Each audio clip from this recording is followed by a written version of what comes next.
At the end of the day, I think we did some good things and made some good strides. Probably the best part about it was really just having the experience to go through the year. You know, I mean, you spend 13, 14 years as a GA assistant and trying to work your way up the ranks and doing things the right way, and just to be able to get my foot in the door and have the opportunity was pretty cool and special for me, especially being right here at home. Sure. Yeah. I was just talking to Kent, and you guys have been together several places. Yeah. That journey, you talk about GA assistant and so forth, it's quite a trek, isn't it? It is. It is. I mean, you've got to be committed to it, you know, and there's a lot of sacrifice that goes in. And, you know, I'm married and have 3 children, so there's major sacrifice from my wife, you know, and my children are resilient, you know, because you've got to bounce around and move. But I was fortunate to work with really good guys, and even though it was a 13-year stint, I only worked for 2 head coaches, and I moved with them when they moved, so that was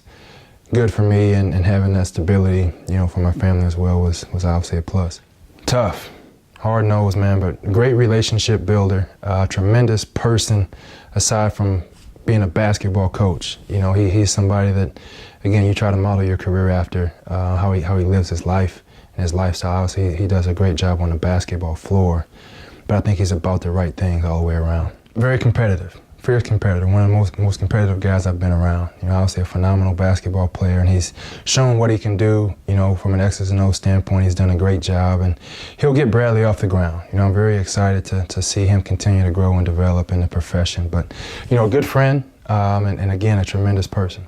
Talent, you know, but hard worker. And he came in his freshman year, he redshirted, and we knew fairly early that he would have a pretty good shot at making the NBA.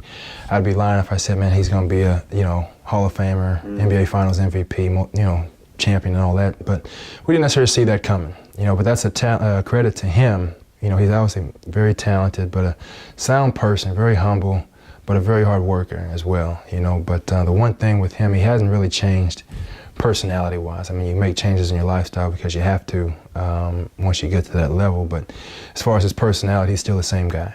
Coach Wallow. Brilliant. You know, he's one I give a lot of credit to him for teaching me the game, you know, and giving me the passion and getting my wheels turning as far as potentially being a coach down the road. He's a guy that really educates his young guys on how to play the game. Now, he's a very competitive guy, and he pushes you. I mean, he drives you, you know, to places that you didn't necessarily know you could get. But tremendous teacher of the game, you know, and obviously a very good basketball mind.